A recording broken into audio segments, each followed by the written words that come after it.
ഇന്ത്യയുടെ വിദേശ നയ ലക്ഷ്യങ്ങളും സഖ്യങ്ങളും ഇസ്രായേലുമായുള്ള ഔപചാരിക ബന്ധങ്ങൾക്ക് പ്രശ്നകരമായി മാറി. പലസ്തീൻ അനുകൂല ലിബറേഷൻ ഓർഗനൈസേഷൻ നോൺ അലൈൻഡ് മൂവ്മെന്റിനുള്ള ഇന്ത്യയുടെ പിന്തുണ, ശീത യുദ്ധകാലത്തെ സോവിയറ്റ് യൂണിയനോടുള്ള ഇന്ത്യയുടെ ചായ്വ്, അറബ് രാജ്യങ്ങളുമായുള്ള പാകിസ്ഥാന്റെ സ്വാധീനത്തെ ചെറുക്കാനുള്ള ഇന്ത്യയുടെ ആഗ്രഹം എന്നിവ ഇതിൽ ഉൾപ്പെടുന്നു.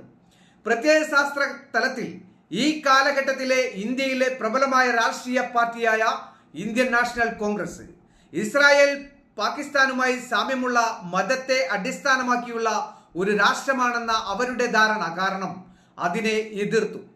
നിരവധി പതിറ്റാണ്ടുകളായി ഔപചാരിക ബന്ധമൊന്നും ഉണ്ടായിരുന്നില്ലെങ്കിലും മോശെ ദയാൻ പോലുള്ള വ്യക്തികൾ ഉൾപ്പെടെ ഇരു രാജ്യങ്ങളും തമ്മിൽ കൂടിക്കാഴ്ചകളും സഹകരണവും നടന്നു. ഒന്നിലധികം യുദ്ധങ്ങളിൽ ഇസ്രായേൽ ഇന്ത്യക്ക് നിർണായക വിവരങ്ങൾ നൽകി.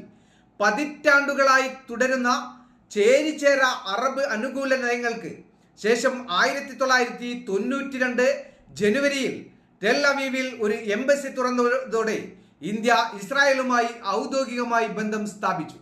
പ്രധാനമായും പൊതുവായ തന്ത്രപരമായ താൽപര്യങ്ങളും സുരക്ഷാ ഭീഷണികളും കാരണം, പ്രത്യേകിച്ച് ഇസ്ലാമിക ഭീകരതയിൽ നിന്നുള്ള ആ ഭീകരത കാരണം ഇരു രാജ്യങ്ങളും തമ്മിലുള്ള ബന്ധം അഭിവൃദ്ധി പ്രാപിച്ചു.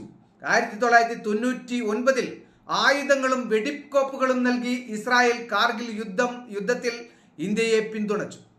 ഇന്ത്യൻ മുസ്ലിങ്ങളുടെ വികാരങ്ങളെ അവഗണിച്ചതായി ആരോപിക്കപ്പെടുന്ന organisation of Islamic corporation OIC രൂപീകരണവും പാകിസ്ഥാൻ OICയിൽ ചേരുന്നതിൽ നിന്ന് ഇന്ത്യയെ തടഞ്ഞതുമാണ് ഈ നയതന്ത്ര മാറ്റത്തിന് കാരണമായി കണക്കാക്കപ്പെടുന്നത്. പലസ്തീൻ പ്രദേശങ്ങളിലെ ഇസ്രായേൽ സൈനിക നടപടികളെ ഇന്ത്യ ആവർത്തിച്ച് അപലപിച്ചിട്ടും നയതന്ത്ര തലത്തിൽ ഇന്ത്യയും ഇസ്രായേലും ആരോഗ്യകരമായ ബന്ധം നിലനിർത്തിയിട്ടുണ്ട്.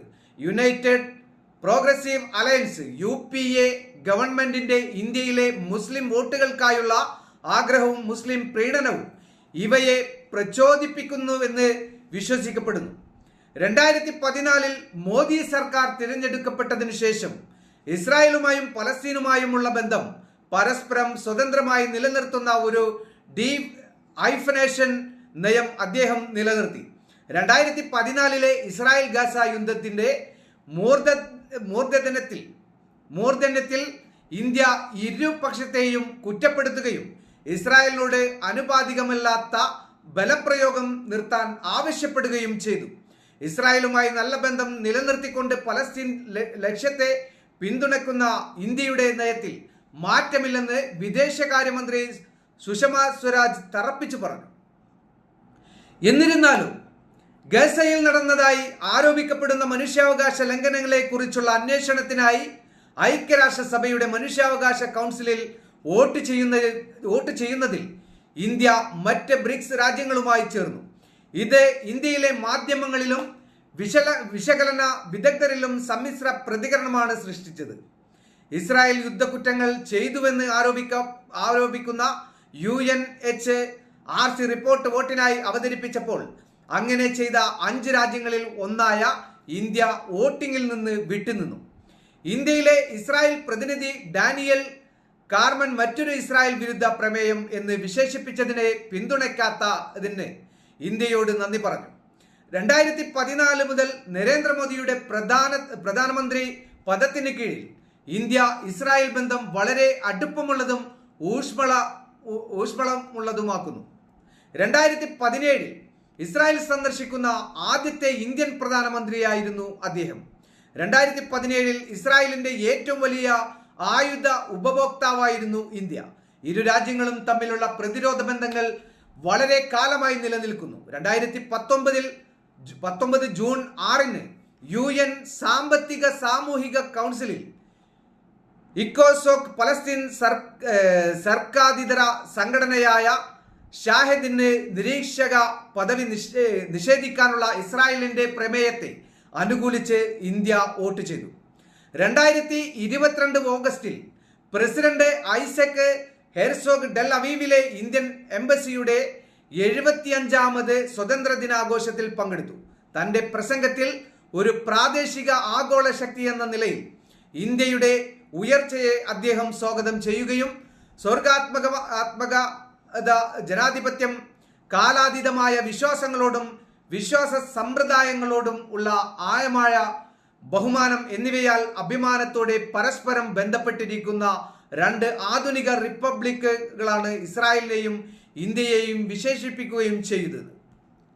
ഇതൊക്കെ പറയാനുള്ള ഒരു കാരണം, ഇപ്പോ തുർക്കി തുർക്കിയിലൊരു ഭൂകമ്പം ഉണ്ടായപ്പോൾ ആദ്യം ആ തുർക്കിയുടെ രക്ഷകനായിട്ട് എത്തിയത് നമ്മുടെ ഇന്ത്യയായിരുന്നു. അവർക്ക് വേണ്ടുന്ന എല്ലാ സൗകര്യങ്ങളും അവിടെയുള്ള ആ ഒരു മനുഷ്യരെ കൈപ്പിടിച്ച് ഉയർത്തുന്നതിൽ ഏറ്റവും ആ സ്നേഹസമ്പന്നന്മാരായിട്ട് നിന്നിരുന്ന ഇന്ത്യക്കാരായിട്ടുള്ള ആളുകൾ ആ ഒരു ഭൂകമ്പത്തിന് ആ ഒരു അവസാന നിമിഷത്തിൽ നമ്മുടെ രാജ്യത്തേക്ക് തിരിച്ചു വരുന്ന സമയം അവിടെ ആ ഒരു ഹോസ്പിറ്റൽ പോലും അവർക്ക് ആ ഒരു ട്രീറ്റ്മെന്റിന്റെ കാര്യങ്ങളുമായി ബന്ധപ്പെട്ട് എല്ലാ സൗകര്യങ്ങളും ഒരുക്കി കൊടുത്തത് നമ്മുടെ ഇന്ത്യയാണ്. ഇപ്പോൾ ഈ ഒരു പെഹൽഗാം ആക്രമണവുമായി ബന്ധപ്പെട്ട് ആ ഒരു പാകിസ്ഥാനുമായിട്ട് സഖ്യം കൂടി നമ്മുടെ ഇന്ത്യയെ ആക്രമിച്ചതിൽ 350-400 ഡ്രോണുകൾ ഈ പറയുന്ന തുർക്കിയുടേതാണ് എന്ന് അത് നമ്മുടെ ഇന്ത്യ കണ്ടുപിടിച്ചപ്പോൾ തുർക്കിയുമായിട്ടുള്ള എല്ലാ ബന്ധങ്ങളും അവസാനിപ്പിച്ച ആ ഒരു നിലയിലേക്ക് നമ്മുടെ ആ ഒരു ഭാരതത്തിന്റെ വാക്കുകൾ എത്തിപ്പെട്ടപ്പോൾ തുർക്കിക്ക് മനസ്സിലായി, ഇനി ഒരു രീതിയിലും ഇന്ത്യയുമായിട്ട് പിണങ്ങാൻ പാടില്ല. ഏത് രീതിയിലാണെങ്കിലും ഇന്ത്യയുടെ കാല് പിടിച്ചാണെങ്കിലും ഇന്ത്യയുമായിട്ടുള്ള ആ ഒരു കരാറുകൾ കൃത്യമായിട്ട് മുന്നോട്ട് കൊണ്ടുപോകണം എന്ന് വിചാരിച്ച് എർദുഗാൻ ഇപ്പോൾ ഇന്ത്യയുടെ കാല് പിടിക്കുകയാണ്. എന്തായാലും നമ്മുടെ രാജ്യത്തെ നശിപ്പിക്കാൻ വേണ്ടി നോക്കുന്ന ഒരു രാജ്യത്തെയും നമുക്ക് ഒരു രീതിയിലും ആവശ്യമില്ല എന്ന് ഈ സമയം നമുക്ക് തർപ്പിച്ച് പറയാൻ തന്നെ കഴിയണം.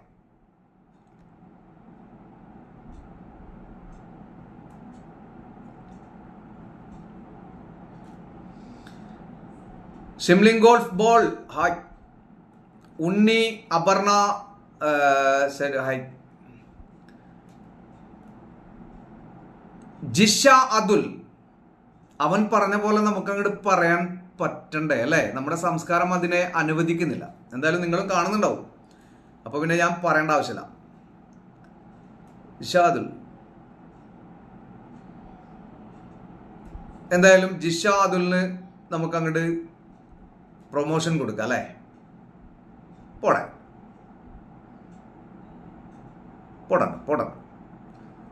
അപ്പൊ അങ്ങനെ നിൽക്കട്ടെ.